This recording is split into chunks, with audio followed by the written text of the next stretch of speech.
কি? প্লিজ উফ, একটা আইসক্রিম খাই। ভাই আপনি আইসক্রিম খেন না, আইসক্রিমের টাকা দিয়ে আপনি লোনের এটা দিতে পারতেন। আর ধুর। পাবলিকলি স্বীকার করে ফেলেছেন যে আপনারা ইচ্ছা করে টাকাটা দেন নাই, কারণ আপনাদের হাতে টাকা ছিল। অতি চালাকের আসলে গলায় দড়িই হয়। গত কয়েকদিন ধরে বাংলাদেশের সোশ্যাল মিডিয়ায় যেটা দেখতে পাচ্ছি সেটা হচ্ছে রাফসান তার ফ্যামিলিকে একটা অডি গাড়ি গিফট করেছে। যেই মুহূর্তে রাফসানের ফ্যামিলির প্রায় 3 কোটি টাকার ঋণ ছিল।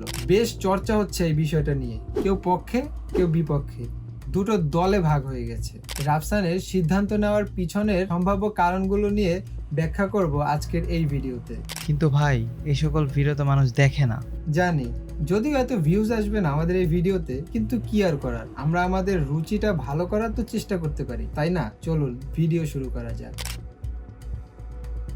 ছোটবেলায় অনেক শিশু তাদের পিতামাতার কাছ থেকে ক্রমাগত সমালোচনা আর ফ্যামিলি প্রেসারের সম্মুখীন হয়। কখনো কখনো এটা মানসিক অত্যাচারের মতো মনে হতে পারে। পরিবারের এমন আচরণ সেই শিশুটির মনে অনেক মানসিক দাগ ফেলে দিতে পারে, যেটা পরবর্তীতে তাকে অনেক অপ্রিয় এবং অপর্যাপ্ত বলে ফিল করায়। পরবর্তীতে এই অনুভূতিগুলো প্রাপ্তবয়স্ক মস্তিষ্কে থেকে যায়। এর ফলে সেই শিশুরা যখন বড় হয় তখন তারা তাদের পিতামাতার থেকে ভ্যালিডিটি আর ভালোবাসা চায়, যেটা তারা ছোটবেলায় খুব একটা পায়নি।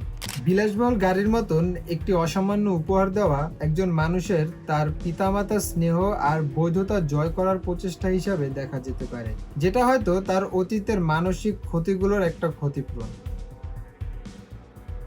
অনেক সোসাইটিতে সন্তানের কাছ থেকে এটা আশা করা হয় যে তারা তাদের বাবা মাকে সম্মান এবং দায়বদ্ধতার চিহ্ন হিসেবে তারা তাদেরকে কোনো কিছু গিফট করবে।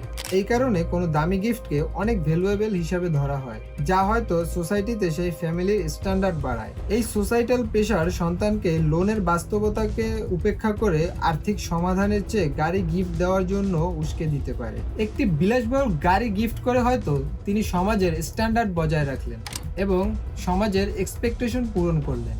আচ্ছা, রাফসানের বাবা মায়ের ভুলের মাসুল কি রাফসানকে দিতে হবে? আপনারা কি মনে করেন? কমেন্ট করে জানান। একজন পুত্র যখন তার বাবা মার এত টাকার ঋণ থাকার পরেও একটি বিলাসবহুল গাড়ি উপহার দিতে পারে, তখন আমাদের মতো সমাজের অনেকের মনে অনেক ধরনের প্রশ্ন থাকতে পারে। অনেক পরিবার থেকে সাফল্যের সংজ্ঞা শেখানো হয়, কিন্তু আপনি কিভাবে সত্যিকারে সফল হতে পারেন সেটা শেখানো হয়।